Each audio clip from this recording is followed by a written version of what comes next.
TheActuationZone.com, brought to you by ChangeLeadershipGroup.com. Welcome to the Actuation Zone. This is Brett Clay. I'm here at the Tech Knowledge Conference of the American Society of Training and Development in San Jose, California. And I'm here with Barbara Carnes. Barbara, can you tell us a little bit about yourself? Well, yes, I am a consultant in training and development, and I have been for a very long time designing, developing, and delivering training. I've also authored several books, Making Training Stick, and most recently, the Making Learning Stick, which came out last year. I'm also an instructor for Webster University in human resource development. Great. So first question I would ask for you is, tell us about your book, Making Learning Stick. Well, have you ever gone to a workshop and 6 months later you look at what you're doing versus what you learned and you realize that none of it stuck? That is something that I find a lot of people are challenged with. And of course, the people who are doing the training are also challenged with trying to help the learners make what they've learned stick so that they use what they learn back on the job. That's what the book is about. Could you tell us about your views of learning as a process? Well, yes, that's really the key, is learning or the training or the workshop is not really an event so much as it is a process. And there are three parts to the process. There's what happens before you go to the workshop or you take an e-learning class or participate in a webinar. There's what happens during that time. And then there's also what happens afterwards and some things that are done or not done that can make a difference. There are also three key roles or people involved. In addition to you, the trainee, we have the person who is involved in facilitating the learning experience. That could be an e-learning designer or it may be an instructor. And then the third person, of course, we have the trainer, the manager of the trainee, and you, the trainee. The manager, what we found, is actually the most important role in the whole process. So that's great. I mean, first of all, I would make a couple of observations there. First of all, we typically think in corporate America of training. As employees, we think we're going to training. As managers, we think we're sending our employees to training. Yes. And the first thing you focused there on was it's learning, not training. So tell us a little bit about that distinction. Oh my. Well, how long do you have? Key point, training, of course, the joke that we have in the training profession is training is something you do for dogs or horses rather than human beings. And of course, learning is the whole process. Learning is much more centered on the person who is absorbing, the person who is going to learn and change their behavior, hopefully, as a result of the learning. The training, that term really refers more to something that is, as you mentioned, done unto someone, done to someone rather than something someone participates in and makes changes as a result. So do you think there is going to be a future rebranding of our professional society here? Will it be the American Society of Learning and Development? Well, you know, I'm sure that has been considered. And I will say that many of my clients, probably most of my clients, are people who are in the training and development profession, and I'm finding more and more corporate learning departments are actually departments of learning and development as opposed to training and development. So, you know, I know you were making a joke, but I really think there's a lot of truth in it. Yeah, exactly. So the other observation I was making from your comments earlier is the importance of the manager in, and I'm going to use the right word this time, the learning process. So can you tell us a little bit about that importance?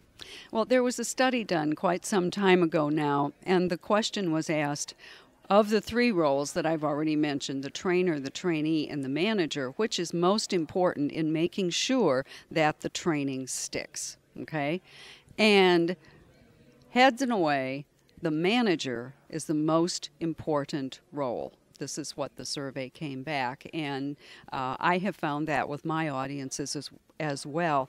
Most people will agree, yes, it's the manager that is in charge of, so to speak, the learning experience. The manager influences, in charge of is probably a little too strong, but influences the learning experience. Well, we talked about in the training certificate that adult learners learn either because they have to or they want to. So I guess what you're saying there is that, or not you are saying, but what this research is showing is that the manager plays a large role in either the having to or wanting to learn. Is that the relationship that's there, or is there another relationship? Well, yes, and the manager shapes the motivation to learn, which is really what you're talking about. The motivation may be you want to get a promotion. The motivation may be that you know what you're learning will help you do your job better, which will help you be more successful. Whatever your motivation is, it's also strongly influenced by what your manager tells you. If your manager says, hey, this is on your development plan for your performance review, I want to make sure that you go, or if your manager says this will really help you in this particular way in doing your job more effectively, that's going to influence your motivation. Now, one of the things I found to be the case through my experience as an employee and as a manager and as a student and as a facilitator of learning is that I really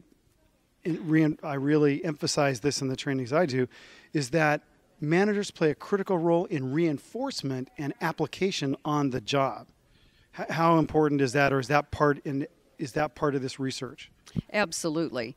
Reinforcing opportunity to practice is probably one of the biggest reasons that training either does or doesn't stick. Mm-hmm. And of course, opportunity to practice has to do with how the manager helps the employee's work schedule, helps give the employee, the person, an opportunity to practice what they've just learned in the weeks right after they come back from the learning experience. So reinforcement and practice is important, but what is even more important, actually, is what the manager does beforehand, before the training. Right, okay.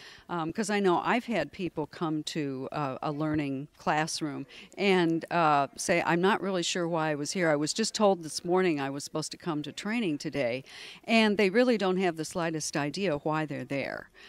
This really makes it very difficult, obviously, for the trainer, but it also decreases the chances that they're going to use what they've learned when they get back to work.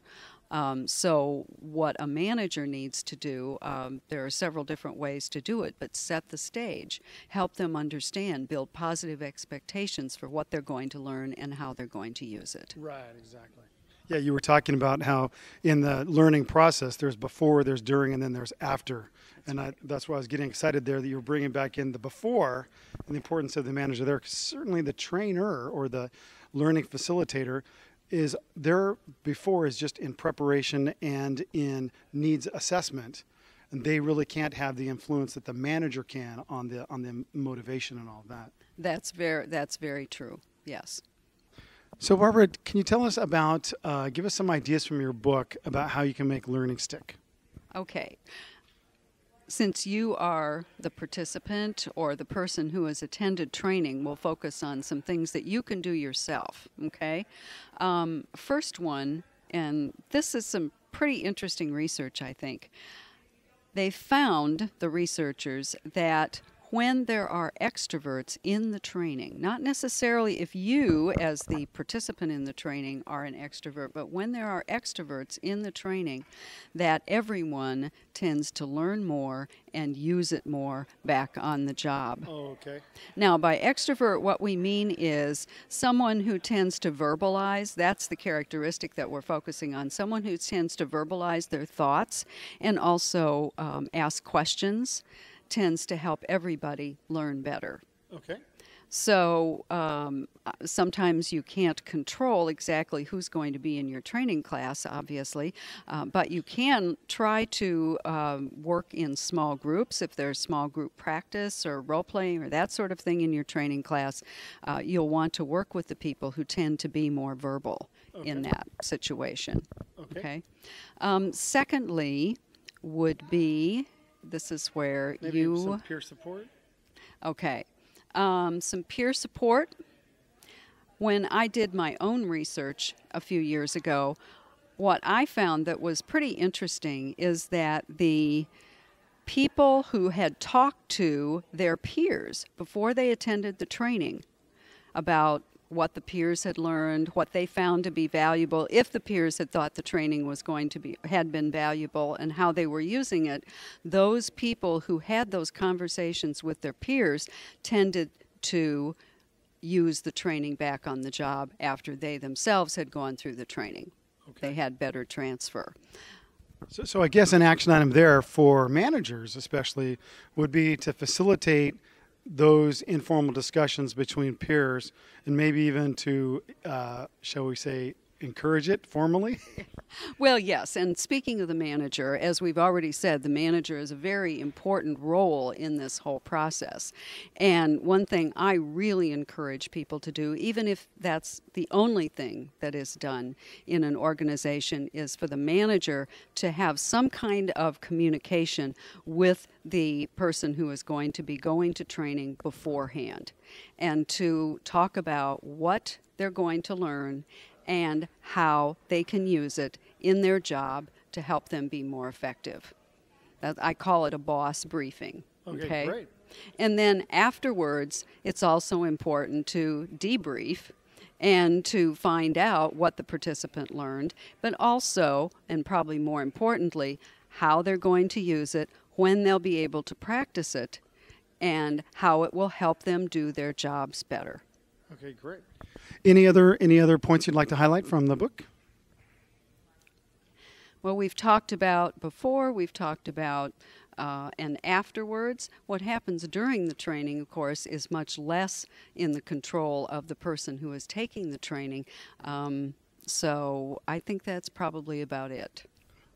We're at the Technology Conference here in San Jose. So what's your view of the changing role of technology in making learning stick?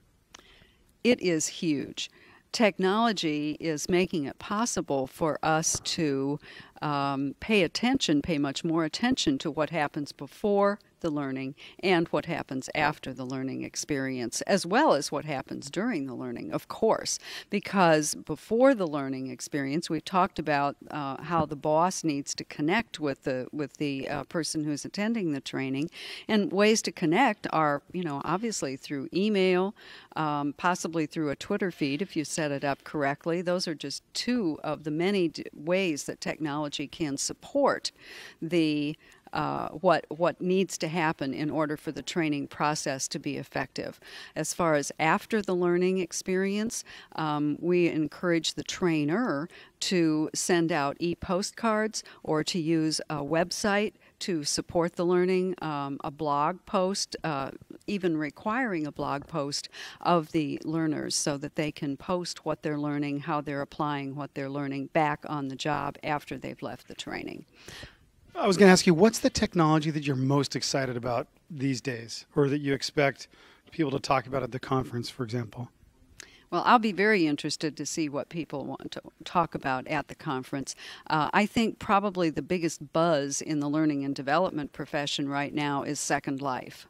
I know that there are some organizations that are using Second Life for training experiences. I personally have never used it. I have also heard on the other side of that discussion that there are some reasons to not be involved in or to use Second Life for training and learning. So I think that probably is going to be a very interesting conversation topic, as well as presentations here at the conference. Well, definitely there's been a lot of talk, like at last year's International Conference and Exposition, about simulations.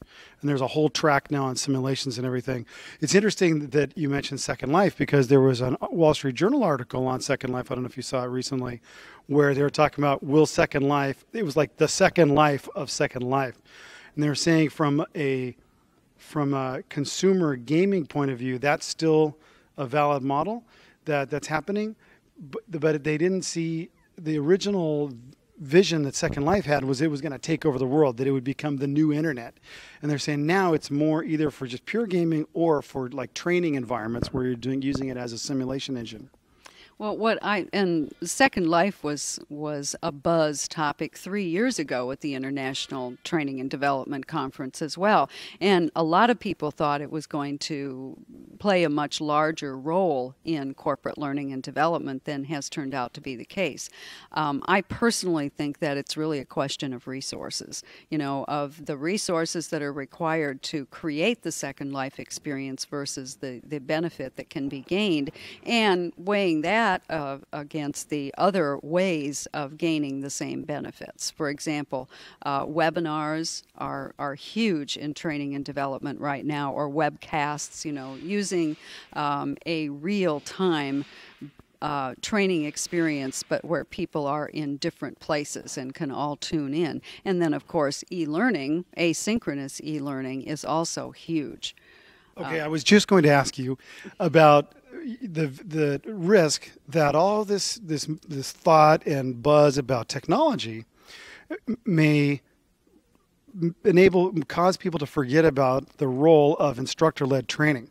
But the other thing that you just mentioned is instructor-led, i.e. synchronous training, can still be delivered in geographically dispersed environments synchronously through technology. So technology doesn't necessarily is not mutually exclusive with instructor-led training. Well, that's a very good point. And one of the messages that I want to give, because the people that I'm going to be speaking to at this conference are e-learning designers, and that is one of my key messages to the e-learning designer, is that they need to design a process, not just a really cool training program with lots of animation, but they need to build in the before and the after as well as the during. That's a great point, that a webinar can be perceived as an event and they forget that it's actually a process. Yes. Great. Well, thank you again, Dr. Carnes, Consultant Carnes. It's been great being with you. Thank you so much for the opportunity to talk about my passion. Exactly. We're all passionate about helping people learn better. So where can people learn about your book, Making Learning Stick? Making Learning Stick is available on Amazon.com. Autographed copies are available through my website, which is maketrainingstick.com. And do you also have the domain Make Learning Stick, or is it Make Training Stick? Unfortunately not. Okay. I'm in negotiation, but right now I don't have that. Right, I know what you mean. So Make Training Stick is your website. That's right.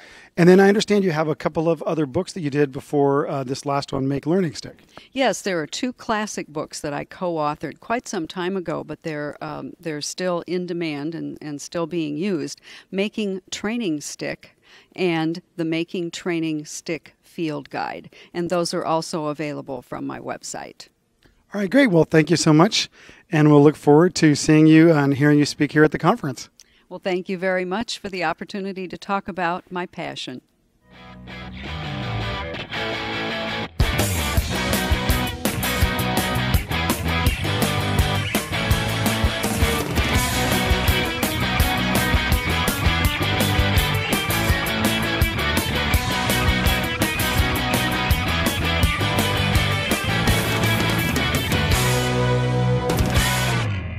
TheActuationZone.com, brought to you by ChangeLeadershipGroup.com. Copyright 2010, Brett Clay, all rights reserved.